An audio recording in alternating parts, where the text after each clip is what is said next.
Hello, this is day 10 of my 15 days 15 painting series. এতদিন ধরে ফেলে রাখা পেইন্টিং সিরিজটাকে আমি আজকে আবার শুরু করতে যাচ্ছি। তাই প্রথমেই নিয়ে নিয়েছি আমার ভবিষ্যতের কালারের একটা প্যাড অ্যান্ড যা যা রং লাগবে তা নিয়ে সুন্দর করে এঁকে ফেললাম একটা অপরাজিতা। মেনলি এই অপরাজিতাটা আমি এঁকেছি হচ্ছে পিন্টারেস্টের থেকে একটা রেফারেন্স নিয়ে, যদিও ওই ছবিটা আমি এখন পাচ্ছি না খুঁজে।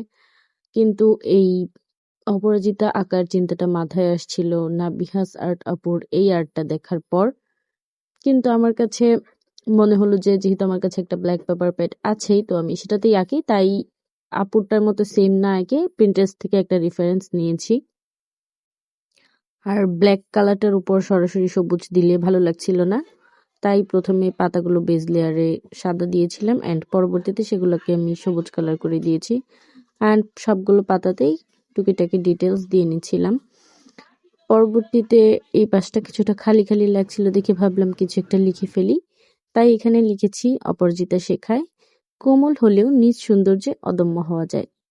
তো তোমাদের আমার আজকের পেন্টিংটা কেমন লাগলো জানিও, আর এখন থেকে রেগুলার ভিডিও দিয়ে পুরো সিরিজটা ইনশাল্লাহ খুব তাড়াতাড়ি শেষ করে দিব। তো কেমন লাগলো জানিও। আজ এই পর্যন্তই। টাটা।